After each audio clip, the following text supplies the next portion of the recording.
आपका स्वागत है आपके अपने YouTube channel Balaji study centre में। आज हम लोग आगे पेयर ऑफ लीनियर इक्वेशंस शुरू किया था, उसको देखते हैं आगे क्या क्या करना है। हम लोगों ने सीख लिया था कि ग्राफिकली और एल्जेब्रिकली इक्वेशन को कैसे रिप्रेजेंट करना है। आज हम लोग से कंडीशन और ग्राफिकल सॉल्यूशन सीखते हैं, ठीक है। ओके, स्टार्ट करते हैं। तो पहले देखिए, जो लीनियर इक्वेशन होती हैं उनका जो स्टैंडर्ड फॉर्म है वो ये रहता है a1x plus b1y plus c1 equal to 0, a2x plus b2y plus c2 equal to 0। अब हमने बताया था कि लीनियर इक्वेशन की तीन कंडीशंस होती हैं। वो अगर आप ग्राफिकली रिप्रेजेंट करें तो वो या तो पैरेलल जाएंगी, या एक दूसरे को इंटरसेक्ट कर देंगी, या फिर एक के ऊपर एक होंगी। तो हर कंडीशन को हम बिना सॉल्व करे कैसे पता कर सकते हैं, या बिना ग्राफिकल रिप्रेजेंट किए हुए कैसे पता कर सकते हैं कि वो इक्वेशन, लीनियर इक्वेशन जो होंगी या लाइन जो होंगी वो कैसी होंगी। देखिए, उसके लिए कंडीशन ये है कि हम पहले a1 अपॉन a2 को कैलकुलेट करेंगे, यानी coefficient of x, coefficient of y and coefficient of c1 c2, इनके जो कोफिशिएंट है कांस्टेंट टर्म के, कोफिशिएंट x के कोफिशिएंट, y कोफिशिएंट और ये कांस्टेंट टर्म का जो रेशियो है, इनको निकाल के देखेंगे क्या है इनकी कंडीशन। इसके आधार पर ही हम लोग बता सकते हैं कि इक्वेशंस जो होंगी वो कैसी होंगी। तो देखिए ज़रा, इफ़ क्या है, if a1 upon a2 is equal to b1 upon b2 is equal to या is not equal to c1 upon c2। अगर कभी भी x के कोफिशिएंट्स और y के कोफिशिएंट्स का रेशियो इक्वल है, बट कांस्टेंट टर्म का रेशियो उसके साथ मैच नहीं कर रहा है, इक्वल नहीं है, तो बोथ द लाइंस आर कैसी होंगी, पैरेलल होंगी। लाइंस कैसी होंगी, देखिए ध्यान से, एक ही में सीखना है, पैरेलल होंगी। पैरेलल का मतलब क्या हो गया, लाइंस ऐसी जा रही होंगी। जब ऐसी लाइन जाएंगी तो कभी नहीं काटेंगी, ठीक। और जब लाइन पैरेलल होंगी तो दे डू नॉट इंटरसेक्ट, वो कभी एक दूसरे को इंटरसेक्ट नहीं करेंगी। जब इंटरसेक्ट नहीं करेंगे तो उनका कोई सोल्यूशन भी नहीं होगा, यानी नो सोल्यूशन। क्या होगा, नो सोल्यूशन। तीसरी चीज़ क्या थी, अगर लाइनें पैरेलल हैं, इनका कोई सोल्यूशन नहीं है, तो इसका मतलब लाइन कैसी हैं, इनकंसिस्टेंट हैं। कैसी होंगी, इनकंसिस्टेंट। इनकंसिस्टेंट।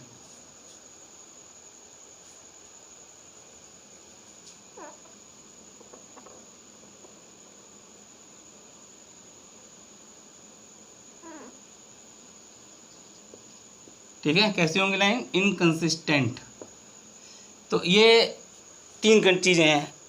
आपसे खाली ये भी पूछ सकता है कि लाइन पैरेलल हैं, या खाली नो सोल्यूशन पूछ सकता है, या इनकंसिस्टेंट पूछ सकता है। तो जो भी पूछना है आप इसके आधार पर बता सकते हैं। तीसरी चीज़, अगर इफ़, यानी कि if a1 upon a2 is equal to b1 upon b2 is equal to c1 upon c2, तो हमें क्या करना है, सिर्फ देख के बता सकते हैं। रेशियो निकालेंगे ओरल और तुरंत बता देंगे कि a1 upon a2, b1 upon b2 और c1 अपॉन c2 इक्वल हैं। और अगर ये तीनों इक्वल हैं तो इक्वेशन कैसी होंगी, एक के ऊपर एक होंगे। इसको क्या बोलते हैं, कोइंसिडेंट्स। तो इसको क्या बोलते हैं, कोइंसिडेंट। मतलब एक लाइन जा रही है, जस्ट इसी के ऊपर दूसरी लाइन भी चली गई। Okay, both the lines are on one another, एक दूसरे के ऊपर ही हैं। ओके, इसके बाद क्या चीज़ है, अगर ये कोइंसिडेंट हैं तो इनके कितने सॉल्यूशन होंगे। सॉल्यूशन का मतलब क्या है ग्राफिकल में या लीनियर इक्वेशन में, कि दोनों लाइनें जितने भी पॉइंट पर इंटरसेक्ट करेंगी, जो भी उनके कॉमन पॉइंट होंगे वो क्या होंगे, उनके सॉल्यूशन कहलाएंगे। इस कंडीशन में तो ढेरों होंगे पॉइंट। कितने पॉइंट होंगे, अनगिनत होंगे। तो इसके कितने सॉल्यूशन हो जाएंगे, मैनी सॉल्यूशंस। कितने सॉल्यूशन होंगे, मैनी सॉल्यूशन। इनफाइनाइट सॉल्यूशन भी बोलते हैं इसे, इनफाइनाइट सॉल्यूशंस।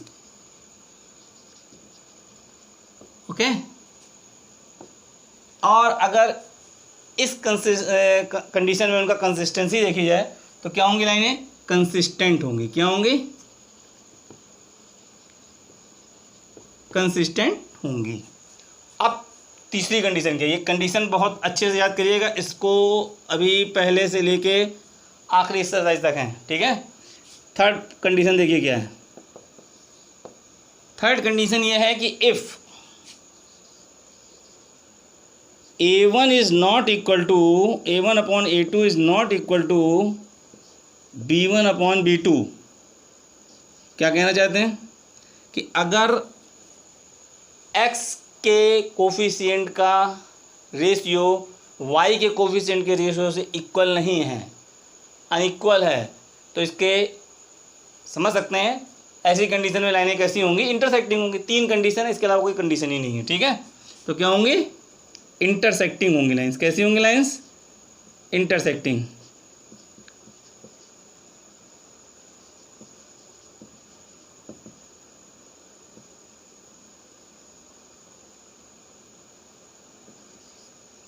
लाइन कैसी होंगी? इंटरसेक्टिंग होंगी। जब इंटरसेक्टिंग होंगी तो मतलब एक ऐसी जा रही है तो दूसरी इसको इस तरीके से कट करेगी। क्लियर है ना? ऐसी कंडीशन में क्या होगा? इसके यूनिक सॉल्यूशन, यूनिक सॉल्यूशन निकलेगा, या ओनली वन सॉल्यूशन भी कहते हैं इसको। सबसे पहले तो याद रखिए क्या क्या बोलते हैं उसको, दोनों जितने भी उसके अलग अलग नाम हैं उसका ध्यान रखिएगा। ओनली वन सॉल्यूशन, केवल एक सॉल्यूशन। यूनिक मतलब अद्वितीय, यानी मैचलेस, के बाद अलावा कोई होगा ही नहीं इसका सॉल्यूशन, ठीक है। Only one solution. इसमें भी लाइन जो होगी कंसिस्टेंट होगी। कैसी होगी? कंसिस्टेंट।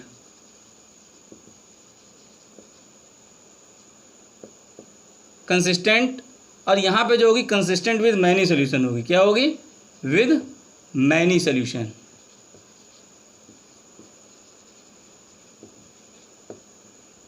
तो समझ गए ना?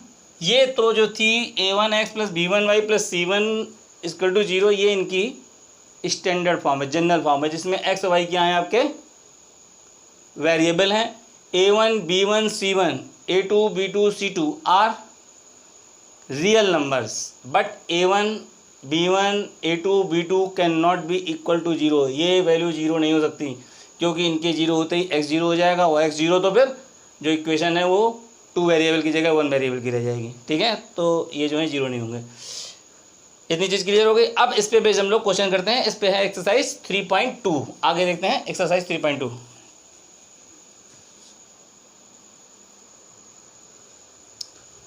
देखिए क्वेश्चन है 3.2 का। फर्स्ट क्वेश्चन है, from a pair of linear equation in the following problems find the solution graphically. Graphically इनका सॉल्यूशन फाइंड करना है, पर उसको उसके पहले रिप्रेजेंट करना पड़ेगा, ठीक है। तो 10 students of class 10 took part in mathematics quiz, ठीक है। If the number of girls is 4 more than the number of boys. जो नंबर ऑफ गर्ल्स है वो 4 more than the number of boys है, ठीक है। Find the number of boys and girls, ठीक है। तो आप एक चीज़ ध्यान रखनी है, जो भी चीज़ फाइंड करनी होगी इसमें उसी को ही एज्यूम कर लेना है हमेशा। लीनियर इक्वेशन या जो भी वर्ड्स प्रॉब्लम होगी उनमें सब में जो चीज़ आपको फाइंड करनी है मैक्सिमम क्वेश्चन में उसी को ही एज्यूम कर लेंगे। तो क्या एज्यूम करेंगे? Let the number of girls be x and the number of boys be y, okay. तो देखिए solution,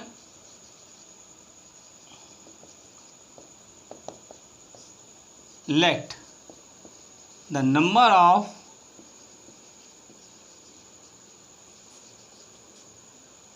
girls be x and the number of boys कितनी हो जाएगी? Be number of boys be y। अब girls तो x हैं, boys boy हैं, तो क्या कह रहा है condition? If the number of girls is 4 more than the number of boys. जो नंबर ऑफ गर्ल्स की नंबर है वो बॉयज़ के नंबर से 4 अधिक है, तो मतलब हुआ इंग्लिश या हिंदी जिसमें भी दिया है क्वेश्चन आपको लैंग्वेज में, उसकी भाषा बहुत अच्छे से क्लियर होनी चाहिए। इसमें लिखा हुआ है number of girls is 4 more than the number of boys. Hindi में क्या लिखा होगा? गर्ल की संख्या बॉयज़ की संख्या से 4 अधिक हो। ठीक है, तो क्या है? Number of girls is 4 more than the number of boys, यानी जो बॉयज़ की नंबर है उससे 4 ज़्यादा है गर्ल्स की नंबर। तो ये हो गई। वैसे तो गर्ल्स और बॉयज़ बराबर है नहीं, इक्वेशन का मतलब क्या है? मुझे इक्वल करना है इनको। तो इक्वल तभी हो सकते हैं जब बॉय की नंबर में बॉयज़ के नंबर में हम 4 जोड़ दें। तो ये हो जाएगा x equal to y plus 4। Simply ये बन गई आपकी इक्वेशन फर्स्ट। ठीक है, नेक्स्ट कंडीशन ऐसे बन जाएगी 10 स्टूडेंट्स ऑफ क्लास 10। कितने स्टूडेंट्स हैं? 10 स्टूडेंट है, यानी गर्ल्स और बॉयज़ दोनों मिलकर कितने होने चाहिए? 10, यानी x plus y equal to 10। अब देखिए, ग्राफिकली सॉल्यूशन करने के लिए हम x की वैल्यू y के टर्म में निकाल लें या y की वैल्यू x के टर्म में निकाल लें, कोई भी कर सकते हैं। ठीक है, तो यहाँ से हमने y की वैल्यू निकाल लीजिए, x के टर्म में कोई दिक्कत नहीं है। तो यहाँ से y की वैल्यू अगर x के टर्म में निकालें तो क्या हो जाएगा? y इक्वल टू, ये हो गई equation second. From equation first y is equal to x minus 4। ये समझ आया? हमने 4 को इधर ट्रांसपोज कर दिया तो क्या हो गया? x माइनस 4 प्लस का था तो इधर ट्रांसपोज होगा तो माइनस 4 हो गया, तो x माइनस 4, तो y equal to x minus 4। अब इसमें से हमको 3 वैल्यू पुट करनी है और इसमें रख के सॉल्यूशन कर लेना है। ओके, एट लीस्ट 3 वैल्यूज़, वो भी ज़्यादा बड़ी नहीं होनी चाहिए ताकि हम उसको ग्राफ में ईजिली प्लॉट कर सकें। तो x की वैल्यू अगर हम लोग 1 ले लें तो y की वैल्यू क्या आ जाएगी? सॉल्व कर सकते हैं। 1 माइनस 4 इज इक्वल टू -3। कितनी आ जाएगी? -3। ओके, अगर x की वैल्यू 2 ले लें तो क्या हो जाएगा? तो भी y की वैल्यू निकाल आएगी। y equal to x minus 4 है, तो x की जगह क्या रखेंगे? 2 माइनस 4 मीन्स -2। माइनस की नंबर बड़ी है। सब्ट्रैक्ट करते समय ध्यान रखते हैं कि जिस नंबर का साइन ग्रेटर होगा वही नंबर, मतलब साइन वही रखा जाएगा। प्लस और माइनस हो रही हैं, सब्ट्रैक्ट कर रहे हैं, तो सब्ट्रैक्ट करते समय जिस नंबर का साइन ज़्यादा होगा वही साइन रहेगा। ऐड करते समय दोनों सेम नंबर की ही नंबर ऐड होंगी साइन की। जैसे माइनस माइनस ऐड होगा तो माइनस ही रहेगा, प्लस प्लस ऐड होगा तो साइन प्लस का ही रहेगा। साइन का विशेष ध्यान रखना है। ठीक है, तो x इक्वल टू 2 तो y इक्वल टू -2। अब x इज इक्वल टू अगर हम 3 ले लें तो y इक्वल टू कितना आ जाएगा? -1 आ जाएगा। ओके, नेक्स्ट इक्वेशन थी x equal to x plus y equal to 10। From equation 2 y is equal to 10 minus x। अब x की वैल्यू फिर से रखी जाए कुछ, तो उसके लिए y की वैल्यू निकल आएगी। फिर से आपको एक टेबल बनानी है।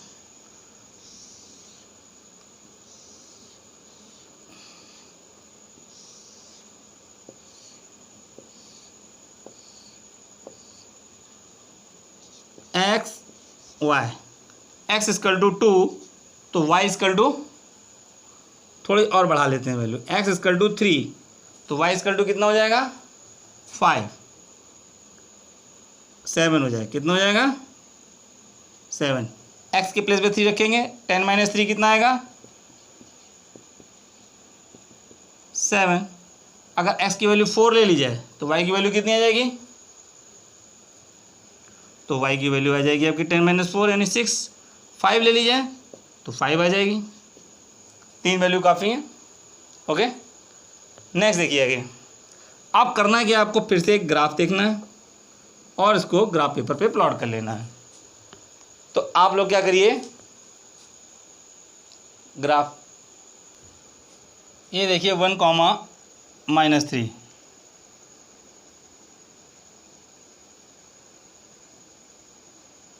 ये हो गया 1, -3। पहला पॉइंट ऐसे प्लॉट करेंगे, x एक्सिस पे 1 और y पे -3, x एक्सिस पे 2, y पे -2। ठीक है, 2, -2। उसके बाद एक्स एक्सिस पे 3 और वाई पे -1, तो 3 कॉमा, ये रहा आपका 3 कॉमा -1। ठीक है, बिल्कुल सिंपल है, 3 कॉमा -1। जब ग्राफ पे बनाएंगे तो बिल्कुल क्लियर बनेगा और आपकी जो लाइन है बिल्कुल सीधी सीधी ही आपको सोल्यूशन दे देंगी। अब इसके लिए हमें क्या करना है, इसको मिला भी देनी लाइन। कहाँ से मिलाएंगे, ये जा रही है, देखिए तीनों पॉइंट आपके एक ही स्ट्रेट लाइन में पड़ रहे हैं। अब आप इसको लाइन खींचेंगे ऐसे, ओके, थोड़ा सा और बढ़ा देते हैं आगे तक।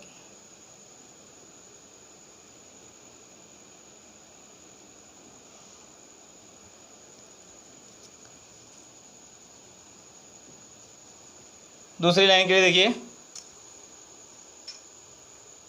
x इक्वल टू 3 पे y कितना है 7। देखिए 3 पे y इक्वल टू 7 करने के लिए हमने 3 पे देखते हैं, सीध में देखना है हमें, x एक्सिस के सामने 3 पे 7, इसके जस्ट सामने लगा होना चाहिए, 7 के जस्ट सामने होना चाहिए पॉइंट। ठीक है, तो ये पॉइंट हो जाएगा आपका 3,7। दूसरा क्या है आपका 4,6, 4 पे क्या जाएगा आपका, 4 से जो ले जाएंगे वो 6 के सामने जाना चाहिए, स्ट्रेट लाइन में जाना चाहिए। ग्राफ में आपकी लाइन बनी होंगी सब, तो कोई प्रॉब्लम नहीं है। ये हो गया आपका 4,6। ओके, तो ये पॉइंट क्या कहलाएगा आपका 4,6, एक्स पे 4 और वाई पे 6, क्योंकि ये लाइन जा रही है इधर। ओके, उसके बाद क्या है 5,5, 5 के क्या जाएगा, 5 से 5 पे जाना है, ये देखिए जा रहा है 5 पे 5, तो ये ऐसे बन जाएगा। तो ये जो पॉइंट है आपका 5,5 है। अगर इसको बढ़ाएं तो ये भी ऐसे ऐसे करके मिलेगा, और नीचे बढ़ाएंगे तो यहाँ जाएगा, खींचिए वैसे लाइन, तो ये 5,-5 पे जाएगा। अब हम इन तीनों पॉइंटों को मिलाते हुए एक लाइन खींचते हैं, तो ये कहाँ जाएगी, इन तीनों पॉइंटों को मिलाते हुए जो लाइन खींचेंगे,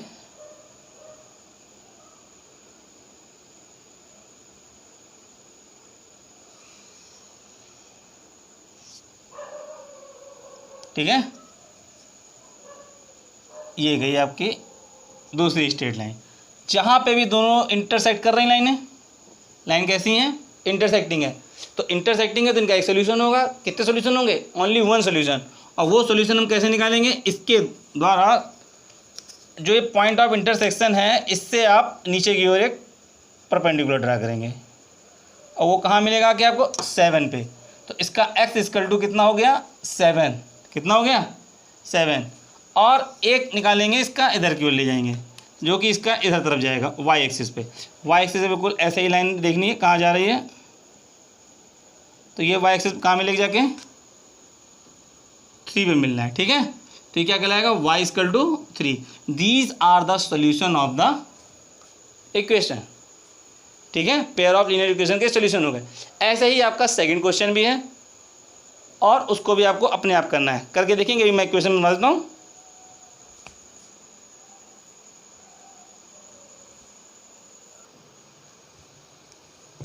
क्वेश्चन नंबर फर्स्ट का ही देखिए, सेकंड पार्ट है 5 पेंसिल 7 पेन्स, 5 पेंसिलें और 7 पेनों की एक साथ मिलाकर कीमत 20 रुपये है, 20 rupees, and 7 pencil and 5 pens together cost ₹46। 7 pencil कर दी जाए, 5 पेन कर दी जाए तो कीमत कितनी जाती है 46। Find the cost of 1 pencil and 1 pen. कोई दिक्कत है, हमारी समझो कोई दिक्कत नहीं है। ठीक है, तो अब देखिए इसमें इक्वेशन बनानी है, क्या फाइंड करना है हमें, एक पेंसिल और एक पेन की कॉस्ट फाइंड करनी है। तो let the cost of 1 pencil be x, क्या ले लेंगे सॉल्यूशन में,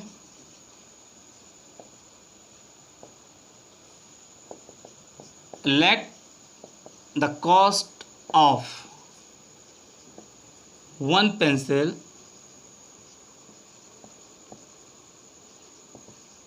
बी ₹x, कितनी है x रुपीज़ है। ठीक है, and the cost of 1 pen be rupees कितनी हो जाएगी y। तो ये मान लिया हम लोगों ने कि कॉस्ट जो है एक पेन और एक पेंसिल की एक्स और वाई है। तो पहली कंडीशन क्या थी, कॉस्ट ऑफ 5 पेंसिल यानी 5x प्लस 7y, 7 पेन की कीमत कितनी हो जाएगी, 1 की y है तो 7 की हो गई 7y, और टोटल मिलकर कितना आ रहा है आपका, सिर्फ 20 rupees. Okay, 7 pencil cost and 5 pens, 7 pencil कितने की हो गई, एक पेंसिल x की तो 7 पेंसिल 7x की, प्लस 5 पेन, एक पेन की कीमत 5 रुपीज़ है तो 5 पेन की कीमत 5y इक्वल टू 46। अब आपकी ये दो इक्वेशन बन गई हैं, equation first and equation second. इनको आपको ग्राफिकली सॉल्व करना है, तो इसे आप अपने आप करेंगे, ठीक है। तो क्या देखना है इसमें, ये भी आपकी जो लाइनें होंगी दोनों ग्राफ में प्लॉट करेंगे तो ये 5/7 है और ये 7/5 है।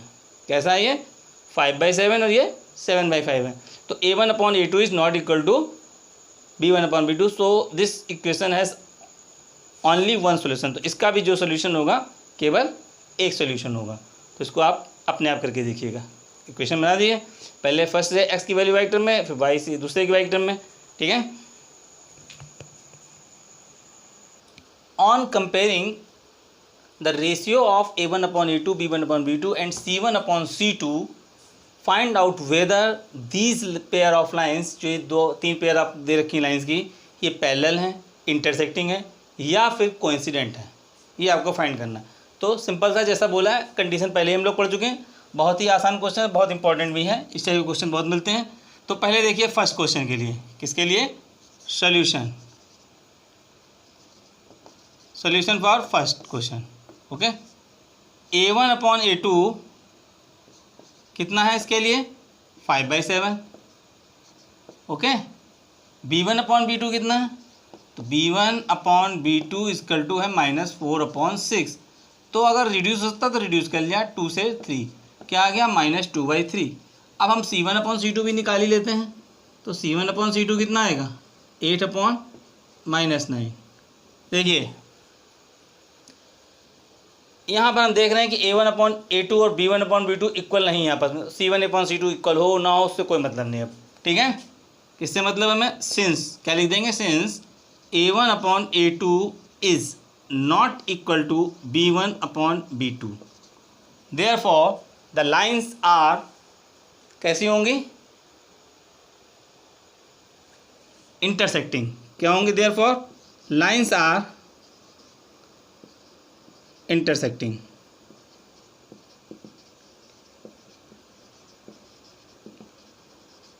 तो ये हो गया आपका आंसर, ठीक है।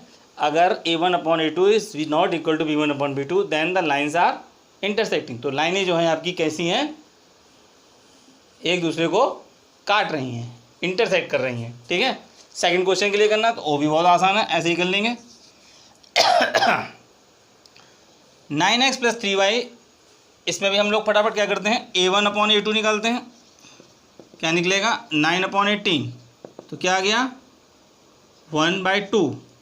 b1/b2 निकाला तो कितना आया, 3/6 यानी कि 1/2। फिर c1/c2 निकाला तो ये भी क्या आ रहा है आपका, 12/24। तो क्या आ जाएगा, 1/2।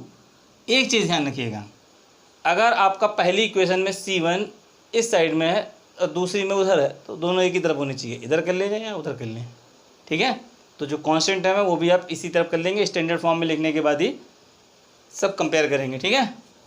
तो अब इसमें क्या देख रहे हैं कि सब आपस में इक्वल आ रहे हैं, तो क्या लिखेंगे, since a1/a2 is equal to b1/b2 is equal to c1/c2 is equal to 1/2।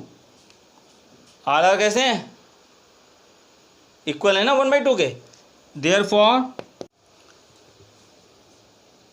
Therefore lines are coincident. तो लाइन्स कैसी हो गई आपकी, कोइंसिडेंट। सिमिलरली हम लोग थर्ड क्वेश्चन भी ऐसे ही कर लेंगे। थर्ड पार्ट इसका जो है a1/a2 क्या निकलेगा, 3/1। b1/b2 -3/-1 करेंगे तो क्या आएगा, 3/1। एंड c1/c2 इक्वल टू 10/9, यानी कि a1/a2 is equal to b1/b2 is not equal to c1/c2। So these lines are parallel. क्यों होंगी ये लाइनें पैरेलल होंगी क्योंकि इसमें A1/A2 इक्वल टू B1/B2 है, but not equal to C1/C2।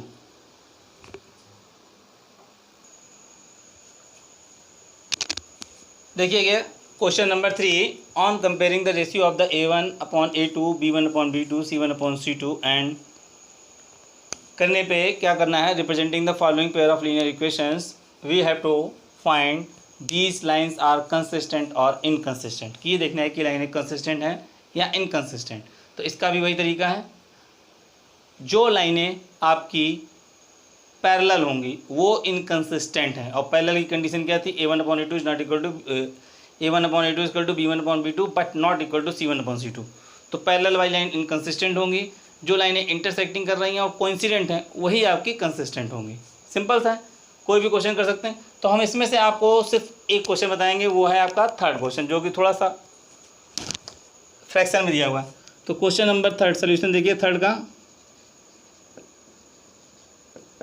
Part जो है हम सिर्फ उसका सोल्यूशन बताएंगे, बाकी एक सोल्यूशन आपको अपने आप करने हैं, ठीक है। तो देखिए A1/A2 हमें निकालना है।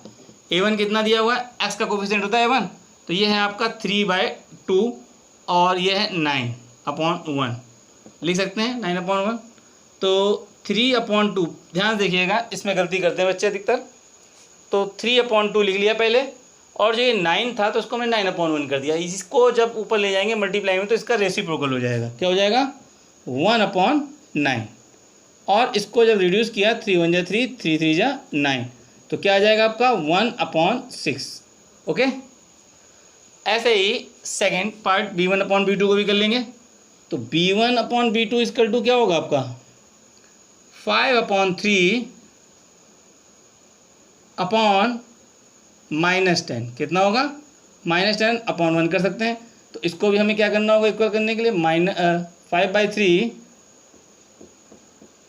ऊपर वाली फ्रैक्शन ऐसे लिख दी, और जो डिनोमिनेटर में फ्रैक्शन होगी इसका रेसिप्रोकल कर देते हैं हमेशा।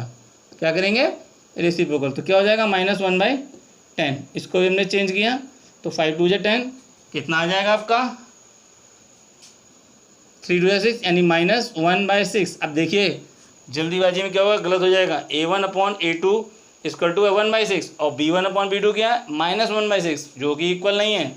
क्या है, ये दोनों जो हैं आपके आपस में इक्वल नहीं है। और C1/C2 क्या आ जाएगा आपका, तो C1/C2 देखिए, C1 भी उधर है, C2 भी उधर साइड में है, तो कोई दिक्कत नहीं है। अगर एक इधर एक उधर होगा तो आपका माइनस साइन का मिस्टेक आएगा, ठीक है। तो इनको एक ही साइड में रहना चाहिए। 1/14 क्या आ जाएगा, 1/2, ठीक है। अब क्या देखते हैं इसके हिसाब से कंडीशन, कि A1/A2 is not equal to B1/B2। अगर A1 और A2 का जो रेशियो है B1 और B2 के रेशियो के इक्वल नहीं है, तो लाइनें कैसी होंगी, कंसिस्टेंट, ठीक है। तो क्या लिख देंगे, सिंस नहीं है देयरफॉर द लाइन्स आर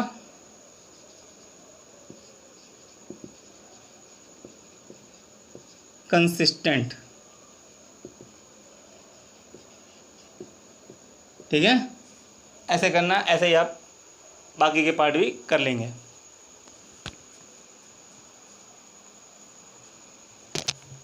अब देखिए क्वेश्चन नंबर 4 में क्या कहता है, कि which of the following pair of linear equations are consistent और इनकंसिस्टेंट। कौन सी कंसिस्टेंट है, कौन सी इनकंसिस्टेंट है। जैसे निकालना सीखा तो वैसे निकाल लेंगे। उसके बाद आपको फाइंड करना है, if consistent find their solution graphically. अगर कंसिस्टेंट है तो ही सॉल्यूशन निकलना है। सिर्फ एक कंडीशन में ही आपको सॉल्यूशन सॉल्व कर सकते हैं इक्वेशन को, उनकी कोई वैल्यू निकलेगी, वो होगी कंसिस्टेंट। अगर इनकंसिस्टेंट है यानी उसका नो सॉल्यूशन है, सॉल्व होने पे वो निकलेगा ही नहीं आंसर, ठीक है, सॉल्यूशन ही नहीं बनेगा उसका। तो चलिए करते हैं फिर। सभी इजी हैं, ओरल देख लेते हैं। पहले देखिए फर्स्ट में A1/A2 कितना है, 1/2। B1/B2 कितना होगा, 1/2। C1/C2 कितना होगा, 5/10। और 5/10 का मतलब क्या हो गया, 1/2। All are equal means consistent. क्या हो गया, सब इक्वल है ना। A1 upon A2 equal to B1 upon B2 is equal to C1 upon C2 equal to 1/2। क्या हो गया? आर आर इक्वल, इसमें देखिए 1/3 1/3 और ये 1/2, यानी A1 upon A2 equal to B1 upon B2 is not equal to C1 upon C2। तो ये क्या हो गई? इनकंसिस्टेंट। ये भी आपकी हो गई इनकंसिस्टेंट, ये कंसिस्टेंट होगी विद मैनी सोल्यूशन। तो जब मैनी सोल्यूशन होंगे तो भी नहीं करना है। तो इसमें क्या है? ये लाइन्स आर कंसिस्टेंट। क्या लिखेंगे? Lines are consistent with many solution, with many solution.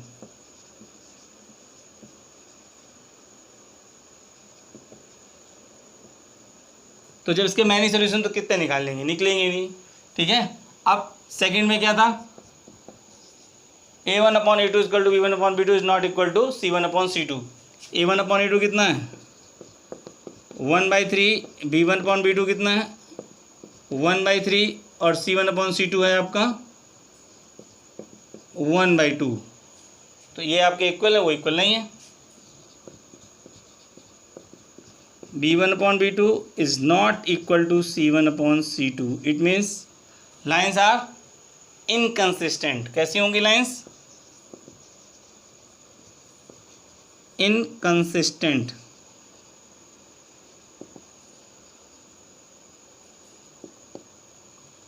ठीक है। इनकंसिस्टेंट, तो इसमें भी सोल्यूशन करने की जरूरत नहीं है। इसमें देखिए 2/4 1/2 आएगा। ये 1 अपॉन -2, यानी कि A1 upon A2 is not equal to B1 upon B2। A1 upon A2 कितना हो गया यहाँ पे? 1/2। और B1 अपॉन B2 कितना है? ओनली -1/2। तो दोनों डिफरेंट हो गए। तो ये आपकी कैसी हो गई? Consistent with unique solution. तो इसका आपको सोल्यूशन करना है ग्राफिकली। ओके, करिएगा इसको। तो इसका सोल्यूशन, ये कैसी होगी लाइन? कंसिस्टेंट है ये।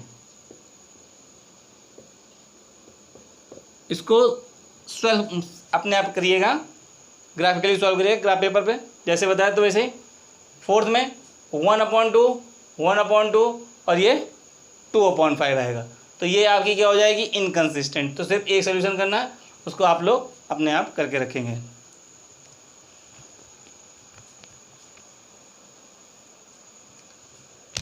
अब देखिए क्वेश्चन नंबर 5 में बहुत ही अच्छा क्वेश्चन है, बहुत इंपॉर्टेंट है। आएगा तो आपको करने में दिक्कत होनी पक्की बात है। तो half the perimeter of a rectangular garden, यहाँ पे रुकना है। Rectangular garden whose length is 4 metre more than its breadth, जिसकी की लेंथ जो है उसकी ब्रेथ से 4 मीटर ज़्यादा है, इस 36 मीटर। तो 36 मीटर क्या है भाई? Length is 4 metre more than its width. तो फिर ये 36 मीटर क्या है? इस 36 मीटर। तो ये दो सेंटेंस एक साथ मिला के दिए हुए हैं, इसलिए समझने में दिक्कत। Half the perimeter of a rectangular garden इस 36 मीटर। बात समझाई? जो half the perimeter of a rectangular garden है वो 36 मीटर है, और ये अलग कंडीशन है, whose length is 4 metre more than its width. ठीक है। तो अब आप इसमें ले लिया, let the length be, let the length be x metre and width कितनी हो गई? width is equal to y metre. Okay. तो पहली कंडीशन क्या? Half the perimeter of the rectangular garden. Half क्या होता है? हाफ पेरीमीटर क्या होता है? 2l + b। ये दूंगा half the perimeter of the rectangular garden is equal to 36। Question तो यही था, बताया था कि half the perimeter of the rectangular garden whose length is 4 metre more than its width. ये अलग कंडीशन है, इस 36 ऐसे। तो अब यहाँ पे हमने 1/2 × 2, एल की जगह पे क्या लिख देंगे? x + y। तो 2 से 2 कट गया, एक इक्वेशन बन गई आपकी x + y = 36 मीटर। ओके। तो अभी तो यूनिट लिखने की यहाँ पे कोई ज़रूरत नहीं है। ठीक है। नेक्स्ट क्या थी कि length is 4 metre more than its width. Length क्या है आपकी? x और y आपकी इक्वल नहीं हुए क्योंकि लेंथ और ब्रेथ अलग अलग होंगी। अब इक्वेशन बनानी तो इनको इक्वल करना होगा। इक्वल करने के लिए हमें विड्थ में 4 ऐड करना पड़ेगा। क्यों? क्योंकि length is 4 metre more than its width. अगर विड्थ में 4 मीटर जोड़ दिया जाए तो दोनों बराबर हो जाएंगे, क्योंकि ये इससे 4 मीटर ज़्यादा है। या इससे 4 सपरेट कर दें या इसमें 4 ऐड कर दें, ठीक है। तो क्या करेंगे, x equal to y plus 4 means x minus y equal to 4। अब ये है एक, इससे आप 3 वैल्यू निकालेंगे। इस वाली इक्वेशन ये हो गई इक्वेशन फर्स्ट, ये हो गई इक्वेशन 2। ग्राफिकली सॉल्व करना चाहें ग्राफिकली कर सकते हैं, बाकी कोई और मेथड यूज़ करना चाहें तो कर सकते हैं। अभी तो और कोई मेथड सीखे नहीं तो इस चीज़ करेंगे, ठीक है। इसको कर लीजिए, बहुत अच्छा क्वेश्चन है। दूसरे मेथड से अगर करना चाहें तो कैसे कर सकते हैं, ये वैल्यू पुट कर देंगे। ऑन पुटिंग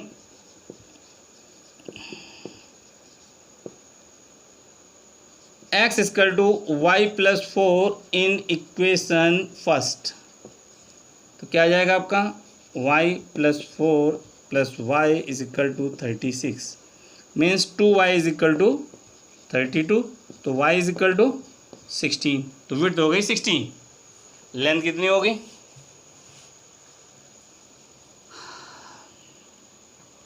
लेंथ हो जाएगी आपकी x प्लस वाई 36 था, x plus y equal to 36, तो x प्लस 16 इक्वल टू 36 यानी कि x equal to 20 metre.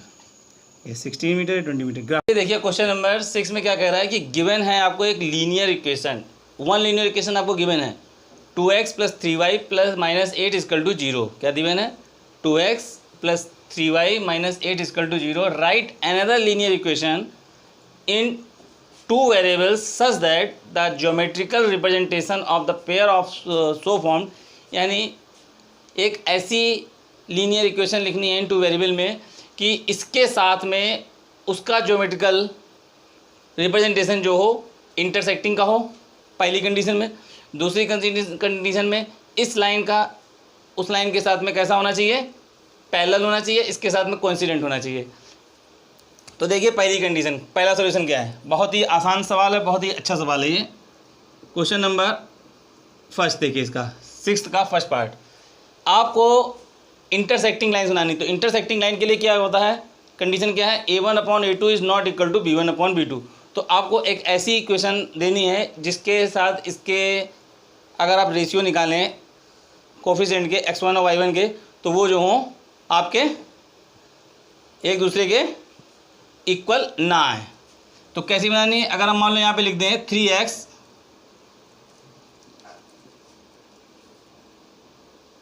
Minus 2y plus 7 equal to 0। अब अगर हम यहाँ पे इसका साथ देखें a1/a2 b1/b2 इक्वल नहीं है, a1/a2 हो गया 2/3, b1/b2 हो गया 3/2, वो भी माइनस का, तो 2/3 is not equal to minus 3/2। So these 2 lines are intersecting, for intersecting line क्या हो जाएगा 3x माइनस 2, ऐसी ढेरों हो सकती हैं, ठीक है। इसके लिए हम कोई भी कई आंसर लिख सकते हैं, एक ही नहीं होंगे, डिफरेंट आंसर होंगे। तो सेकंड वाला देखिए क्या क्या चाहिए आपको, पैरेलल लाइंस। पैरेलल लाइंस का मतलब ये है कि अब आपका a1/a2 और b1/b2 तो इक्वल होना चाहिए, बट c1/c2 इक्वल नहीं होना चाहिए। तो ऐसी लाइन देनी है, कैसी लाइन देनी है, एक ऐसी इक्वेशन देनी है आपको लीनियर इक्वेशन 2 वेरिएबल में कि a1 और a2 का जो रेशियो हो वो आपका क्या हो जाए 1 और मतलब सेम हो जाए, a1/a2 b1/b2 सेम हो जाए, c1/c2 सेम ना हो। तो इसके लिए हम लोग क्या करते हैं, इस पूरी इक्वेशन में यहाँ तक किसी भी नंबर से मल्टीप्लाई करके लिख दें। जैसे 3 से मल्टीप्लाई कर दिया, 3 2 जा 6x प्लस 3 3 जा 9y माइनस, अब ये नंबर 3 से मल्टीप्लाई करके नहीं लिखेंगे, लिख दिया हम लोगों ने क्या, कुछ भी लिख दिया, 25 लिख दिया, इक्वल टू 0 27 लिख दिया। बस ये ध्यान रखना है कि अब इसका रेशियो निकालेंगे, इस इक्वेशन का इसके साथ क्या निकलेगा आपका 2/6 यानी कि 1/3। इसका निकालो तो क्या आएगा 3/9 यानी कि 1/3, दोनों इक्वल हो गए। पर 8/25 जो है इसका रेशियो आपका 1/3 नहीं आ रहा है, तो ये लाइनें जो होंगी पैरेलल होंगी। क्यों? क्योंकि in this case a1/a2 is equal to b1/b2 is not equal to c1। For parallel lines के लिए, किसके लिए ये हो गया, पैरेलल लाइंस के लिए, पैरेलल लाइंस के लिए ये हो गई कंडीशन। और इंटरसेक्टिंग के लिए, इंटरसेक्टिंग के लिए ये हो जाएगा। तीसरी कंडीशन क्या थी आपको, कोइंसिडेंट, कोइंसिडेंट के लिए आपके तीनों चीज़ें इक्वल होनी चाहिए। क्या क्या इक्वल होना चाहिए, A1/A2, B1/B2, C1/C2 तीनों इक्वल होना चाहिए। तो उसके लिए हम क्या करेंगे, पूरी इक्वेशन को किसी भी नंबर से मल्टीप्लाई करते हैं, 4 से करते हैं, 3 से करते हैं, 6 से करते हैं, 17 से करते हैं, 18 से करते हैं, तो फिर आपका जो रेशियो होगा वही आ जाएगा। अगर 18 से कर दिया तो 1/18 हो जाएगा सबका। तो किससे कर देते हैं इसको, 6 से कर देते हैं। तो 6 2 12x plus 18y minus 48 equal to 0। सबको करा है। तो अब देखिए A1/A2 कितना हो जाएगा, 1/6 हो गया। इसका करेंगे 3/18 तो क्या जाएगा, 1/6 हो जाएगा। अब 8/48 करेंगे, माइनस 8/48 तो कितना हो जाएगा, 1/6। सबका 1/6 हो गया। तो A1/A2 equal to B1/B2 equal to C1/C2 आ गया। तो ये हो गई कोइंसिडेंट लाइंस।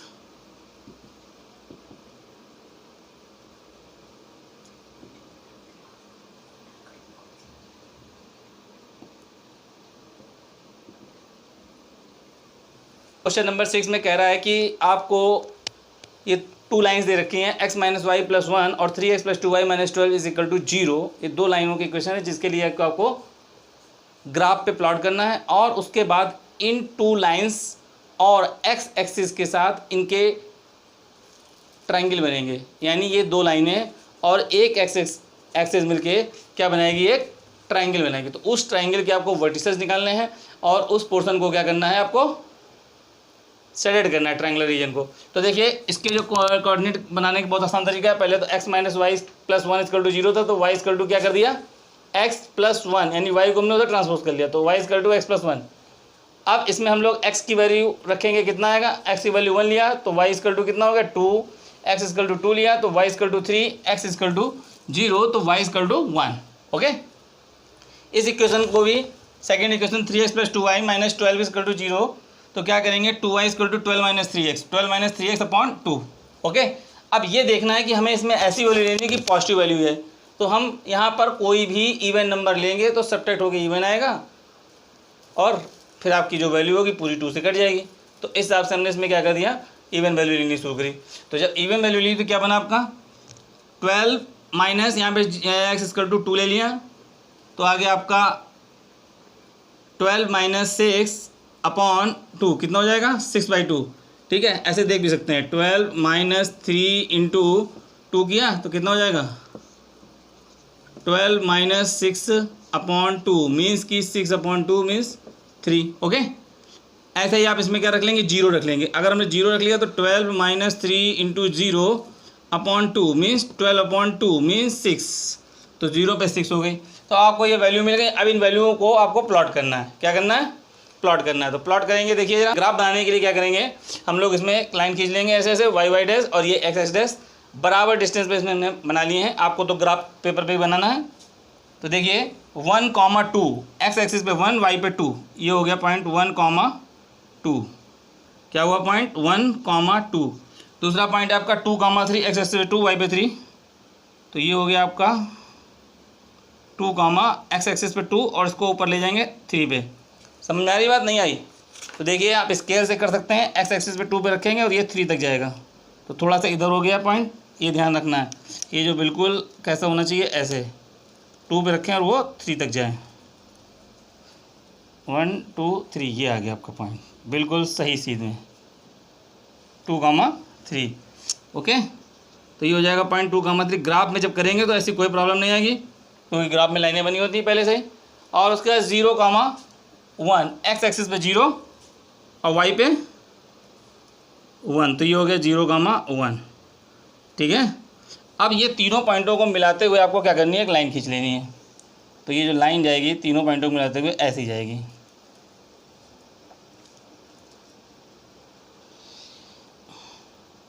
ठीक है,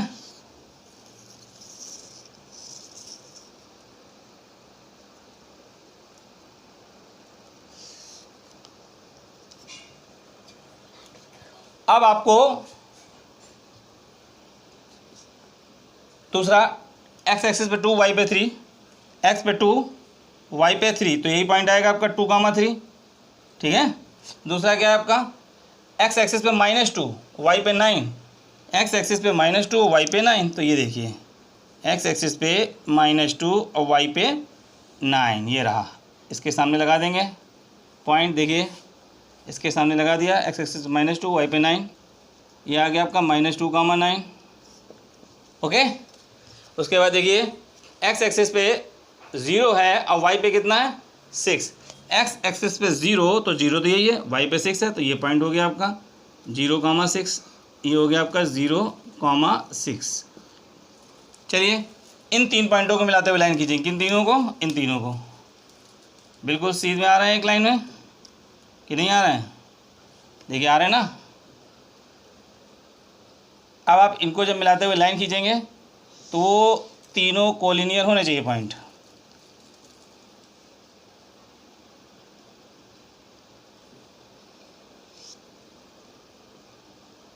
ये देखिए बन गई आपकी लाइन।